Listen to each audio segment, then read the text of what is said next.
Mummy இன்னைக்கு என்ன சமையல்? ஆமா. Hi friends, good morning. காலை வணக்கம். எல்லாம் என்ன பண்ணிட்டு இருக்கீங்க? எல்லாரும் டீ காஃபி எல்லாம் ஆச்சுங்களா? நம்ம வீட்டில் டீ வச்சிருக்கேன். வாங்க டீ சாப்பிடலாம். அதுக்கப்புறமா பிரேக்ஃபாஸ்ட் லஞ்சு என்னன்னு பார்த்துடலாம். வாங்க.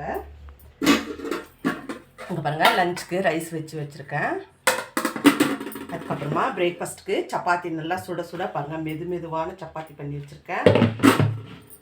இது வந்து பருப்புசிலி என்னுவாங்கங்க. நம்ம சிறுபருப்பு இருக்கு இல்லையா, அது போட்டு நம்ம பீன்ஸ் இருக்கு இல்லையா, பீன்ஸில் போட்டு பண்ணுறதுனால அது பருப்புசிலி என்னுவாங்க. நான் வந்து முட்டைக்கோஸ் போட்டுட்டு பண்ணியிருக்கேன், சிறுபருப்பு போட்டு.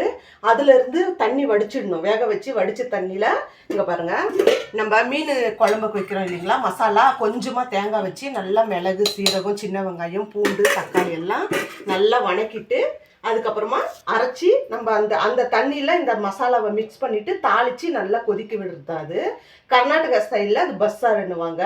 நம்ம ஊர் பக்கம் வடித்த குழம்புன்னுவாங்க. அதாவது வச்சுருக்கேன். அதுக்கப்புறமா தொட்டுக்கிறதுக்கு இதை முட்டை வேச்சு வச்சுருக்கேங்க. இதான் ஃப்ரெண்ட்ஸ் பிரேக்ஃபாஸ்ட் லஞ்சு. நீங்களாம் என்ன சாப்பிட்டீங்கன்னுட்டு மறக்காமல் கமெண்ட் பண்ணுங்கள். நீங்களும் வாங்க நம்ம வீட்டில் சாப்பிட்றதுக்கு. இந்த வீடியோ உங்களுக்கு பிடிச்சிருக்கோன்னு நினைக்கிறேன். புதுசாக நம்ம வீடியோ வேறுனா பார்க்குறவங்க தான் சப்ஸ்கிரைப் பண்ணிவிட்டு பாருங்கள். நான் உங்களை இன்னொரு வீடியோவில் பார்க்குறேன். நேற்றுலேருந்து நம்ம சேனலை சப்ஸ்கிரைப் பண்ண அத்தனை பேருக்கும் ஒரு பெரிய தேங்க்ஸுங்க. பாய்ங்க.